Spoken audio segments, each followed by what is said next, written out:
Hi, hello, welcome back. My name is Kim, and today I'm going to talk about the 5 books that I had read in November. November was very interesting. I had really big plans as far as reading goes. I was taking part in a readathon. I was going to do a reading vlog for that. And as life happens, work just got super busy, and I just didn't really have a ton of mental capacity at the beginning of November to read, let alone record myself reading reactions and, analyzing what I was reading. So a lot of the reading that I had done was in the last couple weeks. However, I did start off November with a great book, and I did an entire video talking about this book, and that is Tin Man by Sarah Winman. I loved this book so much I went ahead and bought myself a copy. It is absolutely gorgeous. There's a couple of, I think, one or two different covers floating around, but this is the one that I wanted because the sunflowers are referenced quite a bit in the story, and you'd have to read it to find out why. But it's just very beautiful. I think this is one of my favorite books I have ever read.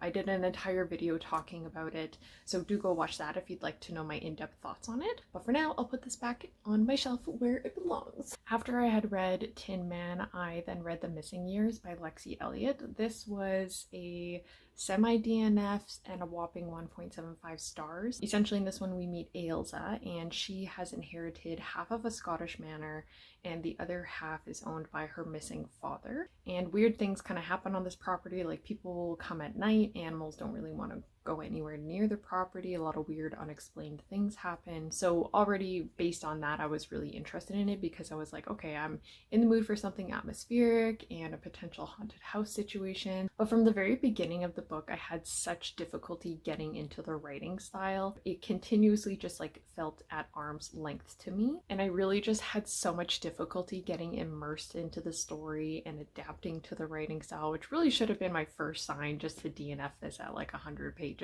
But again, like I said, I was in the mood for something atmospheric and a potential haunted house story, and some of the reviews that I had read online had said it's gothic, it's atmospheric, it's spooky, so I was like, okay, maybe it'll pick up, maybe I'll get more into it. But this was so disappointing. There's literally nothing that happens in the book that's not mentioned in the synopsis. There's one or two kind of creepy things that happened, especially involving bugs, so if you don't like reading weird things about bugs, stay away from this. But aside from that, it was just so uneventful. As well, the reader, I think, is supposed to be invested in this idea that Ailsa is desperately missing her father, and she doesn't know where he is, and all these things, because there's these segments in between each chapter where I'm assuming it's Ailsa thinking about where her dad is, and so she's making all these hypothetical scenarios of where he is and where he could have gone to.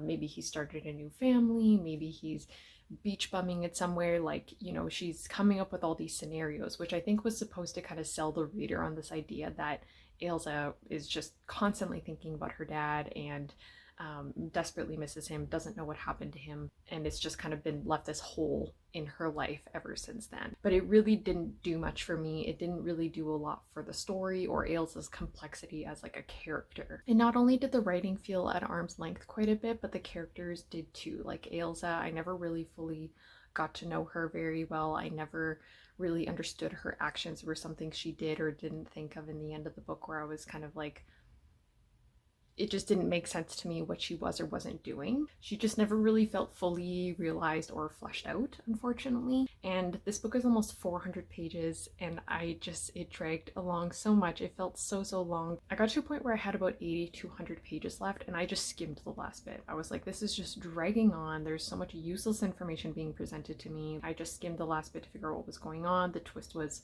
okay. I had then read We Were Dreamers by Simu. I gave it 4.5 stars, and I absolutely loved it on audio. I would absolutely recommend that if you pick this up, get the audiobook. He does such an excellent job. You can just tell that this was a labor of love for him, and you can hear the emotion in his voice when he's talking about his own experiences. It was just so good. The thing that I liked the most about this book is that it's not only his story, but it is his grandparents and his parents' story, how they grew up, how they met, how he grew up with his grandparents for a really good portion of his life, the values that they had instilled in him before he came to Canada, and then his time living with his parents here in Canada. And that was a very fraught, intense, and difficult relationship.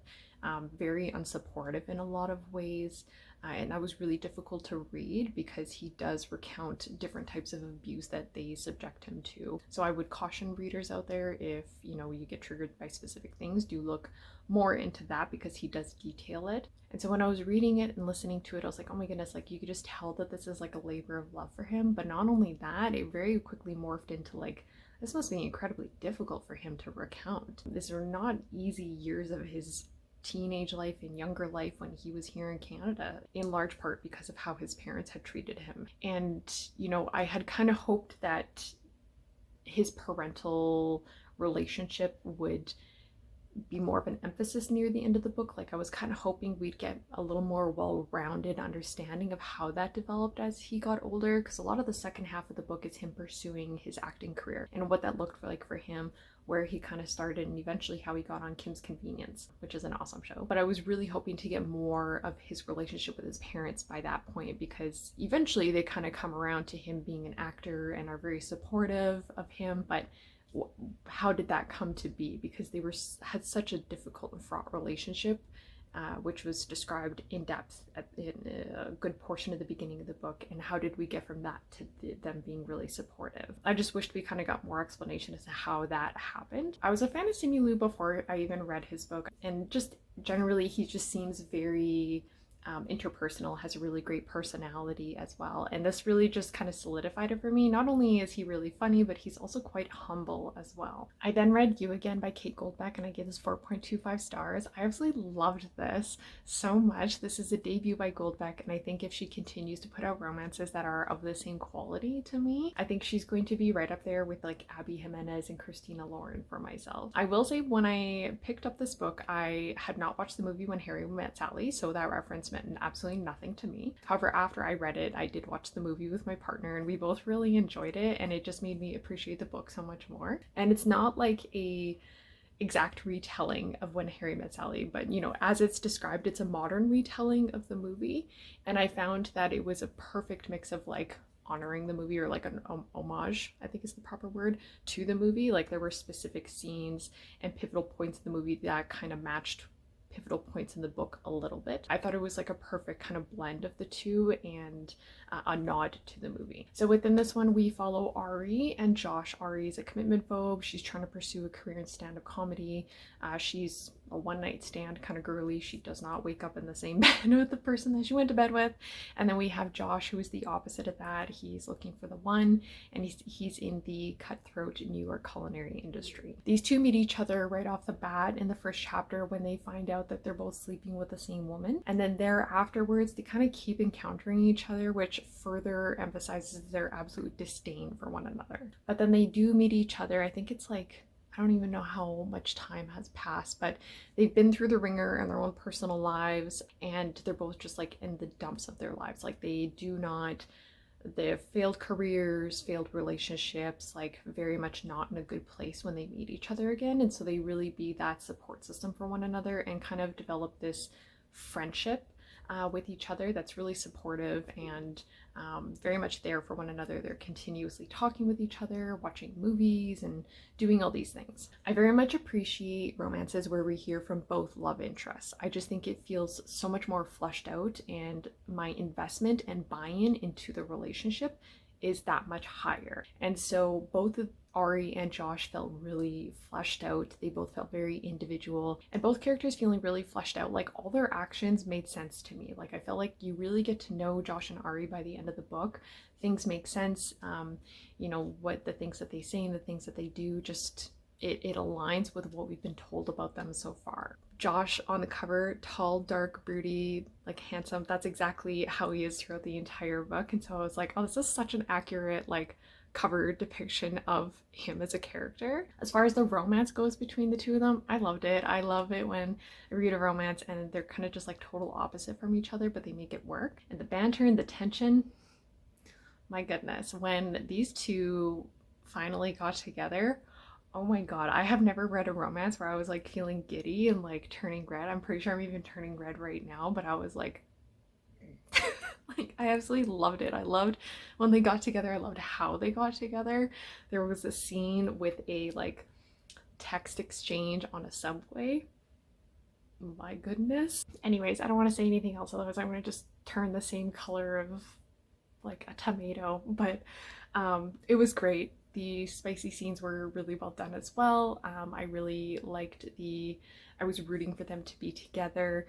When they finally got together, I was like just so happy and over the moon. I loved it. I'm gonna go out and buy this so I can lend it out to some friends who do also really like romance. And I might make my partner read it after we watched When Harry Met Sally, because I think he'll put the two and two together and then, I don't know, make him appreciate one or the other a little bit more. The last book that I had read for the month was the Thrills and Chills book club pick, which was The Family Game by Catherine Steadman.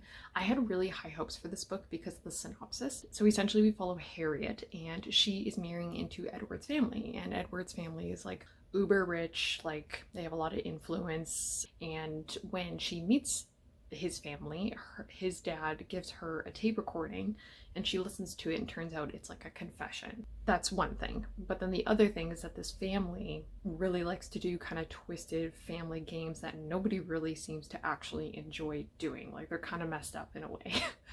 And so she has to take part in these games and, you know, kind of be a good sport about everything because she's trying to get into the good graces of everybody in this family. And that's all I'm going to say about that. Oh, the other thing I will say actually is that she kind of has some secrets of her own that she is trying to make sure that nobody finds out about. They're kind of like buried skeletons, if you will. I was really surprised at how this book was kind of like paced and how the story was laid out. I think I was expecting more games. I was expecting more kind of twisty things to do with this uber rich family, making her take part in these games that she doesn't really want to do, but she's like, okay, I will because I want to try and get along with everybody and be a good sport and whatnot. And there wasn't a ton of that actually. It was very sporadically spread out. Honestly, I was really hoping that there was going to be more of like a game aspect involved in this. I really liked that idea. I really liked that aspect of it, and I hoped that there was, or expected more of it throughout the book. So I don't really like, you know, even though that this was the last book that I had read in November, so not that long ago, I'm sitting here being like, what else do I want to say about it? And honestly, it's not that memorable. So that is all the books that I had read in November, but overall pretty positive. I think I found a new potentially favorite romance author. Really liked Simu's narration in his audiobook. So overall not bad. There were some highs and lows and some books that were just kind of like middle of the road for me, a DNF. Thanks so much for hanging out for a little bit and listening to me talk about them. Let me know if you read any of these or maybe what your favorite book in November was, and I hope you're enjoying what you're reading, and have a great day. Bye.